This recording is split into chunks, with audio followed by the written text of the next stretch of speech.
yin nazari akan farashin siminti da ta rage a bara. Ragin bisa dukkan alamu bai gamsar da masu sayar da simintin ba. A yanzu dai za a iya cewa gwamnatin ta miƙa wuya ga farashin 'yan kasuwa domin magance matsalar samun wadataccen simintin. Wakilinmu a Yamai Salisu Bukari na ɗauke da rahoton. A birnin Yamai da Maradi, simintin zai koma jika 60. Zandar da Tilaberi 62 sai Difa da Agadas za a rinka sayar da shi a jika 64 yayin da a Tawa farashin zai fi sauki ganin cewa a wannan jiha ce ake fitar da simintin inda ton guda za ta tashi a kuɗi jika 54 sai Doso kuma 59 daidai da nisan jiha dangane da inda ake ɗauko simintin. Tuni da ofishin ministan kula da harkokin kasuwanci da masana'antu na ƙasar ta Nijar da ya ɗauki wannan mataki ya buƙaci duk masu ruwa da tsaki kan harkokin samar da siminti da su yi biyayya ga sabon farashin. Na Yusa Jimrau ɗaya ne daga cikin masu baiwa ministan kula da harkokin kasuwanci da masana'antu na ƙasar ta Nijar shawara. Bara mun samu matsala wurin shigilar siminti saboda mutane suna gibin sadda gwamnati ya tsaida wannan kuɗi ba a yi musu adalci ba to shine kaga an ƙara shika 2 bisa jigilar ton ta siminti masu sari su ma aka dan bude an samu shika guda faɗin ƙasa kamar siminti ya yi ƙari da shika 5 to an yi shi ne don a ba mutane dama su same shi kuma mutane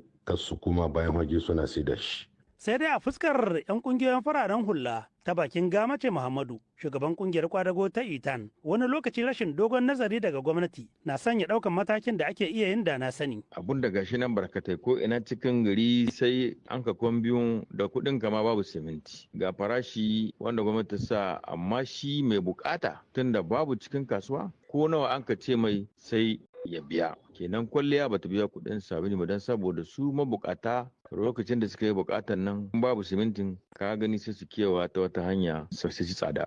Daga nasu bangare 'yan kwangila masu sayan siminti domin gine-gine irin su Bashir Ibrahim sun ce lalle a baya suna samun siminti jika 55 amma kuma sai an sha bakar wahala inda suke fatan wannan karo matakin zai sa a samar da siminti a ko'ina don gudun komawa 'yar gidan jiya.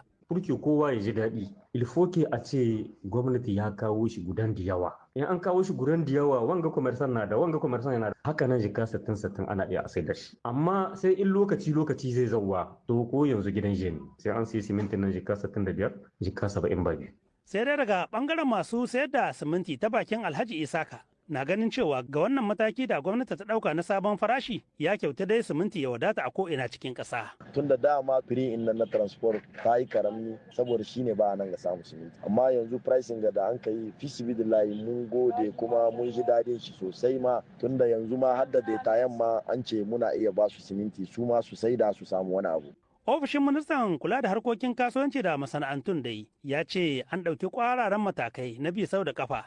Na Yusa Jimrau mai baiwa ministan kula da harkokin kasuwancin shawara ya ce sabawa matakin zai haifar da hukunci. Mun ga abin da mun gani bara bana duk wanda ya gigita ya ce bisa wannan siminti zai gani hanya ko ta dama inda zai cuta al'umma to wannan sana'a ko ta siminti za a yin ta amma ba da shi ba.